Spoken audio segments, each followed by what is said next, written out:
Jenazah Paus Fransiskus disemayamkan di Basilika Santo Petrus. Umat Katolik diberi kesempatan untuk menyampaikan doa terakhir kepada Paus. Sementara di Jakarta, umat Katolik mendatangi Kedutaan Besar Vatikan untuk mengenang dan berdoa bagi Paus Fransiskus. Kita akan melihat informasi seperti apa langsung dari Basilika Santo Petrus. Kita akan tanyakan langsung kepada kontributor Kompas TV di Vatikan. Sudah ada Antonius Agnindito. Dan juga di Kedutaan Besar Vatikan untuk Indonesia di Jakarta akan ada laporan dari Fedriska Ananda. Saya akan ke Antonius Agnindito terlebih dahulu. Antonius, ini jenazah Paus Fransiskus disemayamkan di Basilika Santo Petrus. Seperti apa prosesinya dan apakah umat Katolik sudah bisa melihat serta mendoakan untuk Paus Fransiskus? Anin. Baik, selamat siang waktu Italia, Cynthia. Selamat petang waktu Indonesia. Ya, seperti kita sudah ketahui, tadi pagi jam di sini, jam 9 di sini, telah dilakukan prosesi pemindahan jenazah Suci Paus Fransiskus dari Casa Santa Marte, di mana beliau dulu juga tinggal di situ selama masa kepausannya, untuk dipindahkan ke Basilika Santo Petrus, di mana jenazah beliau akan ditunjukkan kepada masyarakat atau peziarah yang ingin datang. Memang prosesinya berjalan seperti tadi kita sudah ikuti, berjalan dengan ada misa dipimpin oleh Kardinal Farrell dan akhirnya ditutup dengan setelah jenazah Bapak Suci Fransiskus sampai di altar utama Basilika Santo Petrus.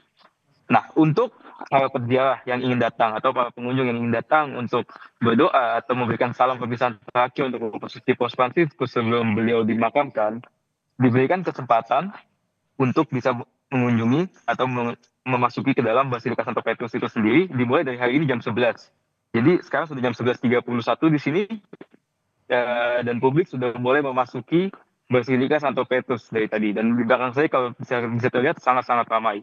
Publik diberikan kesempatan, kalau misalkan saya bisa meluruskan lagi, publik diberikan kesempatan untuk melihat atau memberikan pesan terakhir, salam terakhir kepada Bapak Suci Paus Fransiskus di sini dari jam 11 hari ini sampai tengah malam hari ini jam 24 dan besok dari jam 7 pagi sampai tengah malam lagi besok jam 24 dan untuk hari Jumat dari jam 7 pagi sampai jam 7 malam. Begitu, Cynthia. Jadi memang publik sudah bisa datang dan sudah mulai datang. Ani, lalu nanti untuk publik yang ingin memberikan doa, apakah bisa masuk ke dalam Basilika Santo Petrus atau hanya berada di luar area Basilika Santo Petrus, Anin? Baik, Cynthia, bisa. Publik tentu saja bisa masuk ke dalam Basilika Santo Petrus. Memang sekarang sangat-sangat ramai, tapi publik tetap bisa masuk. Pintu masuk memasuki Basilika Santo Petrus bisa diakses melalui sisi utara dari lapangan Santo Petrus, dan di situ sudah ada antrian di mana publik kemudian bisa masuk ke situ mengantri, dan setelah itu melewati pengamanan seperti misalkan pengecekan tas, scan X-ray dan seterusnya. Dan kemudian setelah itu dilewati semua, publik bisa memasuki Basilika. Begitu, Cynthia.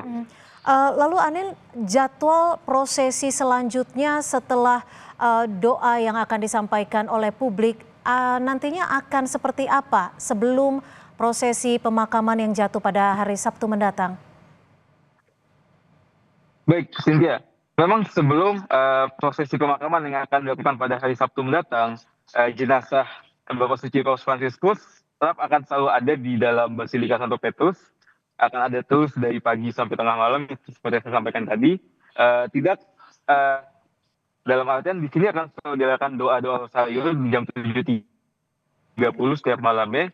Tetapi di dalam Basilika tidak ada dalam artian liturgi khusus yang mungkin misalkan kalau misalkan peziarah ingin datang harus mengikuti liturgi tersebut. Tidak. Peziarah selalu bisa datang dari antara jam 7 pagi sampai jam 24 itu, seperti yang saya sampaikan tadi. Begitu. Anin, kita juga tahu bahwa ada cerita di balik surat wasiat yang disampaikan oleh Paus Fransiskus yang menginginkan prosesi pemakaman dilakukan sesederhana mungkin. Nantinya akan seperti apa prosesi pemakamannya? Apakah akan berbeda dengan prosesi pemakaman paus-paus sebelumnya?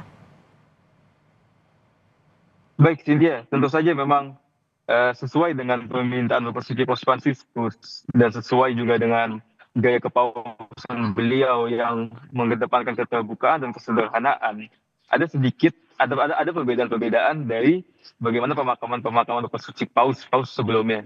Sekarang untuk halnya Bapak Suci Paus Fransiskus, pemakamannya dibuat menjadi jauh lebih sederhana. Contohnya apa? Misalkan makam atau bukan makam, namanya kotak mati Bapak Suci Fransiskus hanya dibuat dari kayu biasa yang di dalamnya dilapisi besi seng. Bukan ada yang dekorasi-dekorasi yang bagaimana seperti paus-paus sebelumnya. Selain itu juga beliau menyampaikan bahwa prosesi pemindahan nantinya ketika setelah misa hari Sabtu, misa funeral Bapak Suci Paus Fransiskus, juga beliau meminta untuk prosesinya dibuat sederhana mungkin dan jadi buat bagaimanapun supaya tidak terlalu heboh karena beliau ingin dimakamkan sebagai gembala atau sebagai pastor, bukan sebagai suatu kepala negara.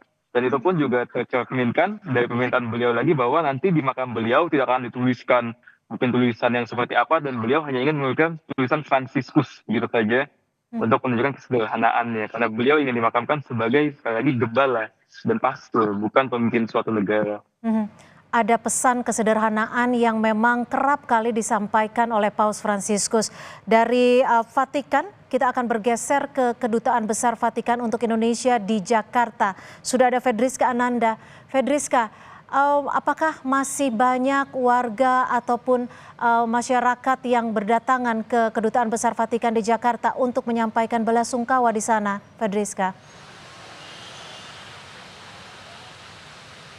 Ya, Cynthia, hingga sore ini masih banyak masyarakat ataupun umat Katolik yang ingin menyampaikan rasa bela duka secara langsung di Nusantara Apostolik ataupun Kedutaan Tahta Suci Vatikan di Indonesia. Ini tampak di belakang saya, Cynthia dan juga saudara, ini merupakan antrian dari masyarakat yang memang ingin menyampaikan rasa bela duka secara langsung.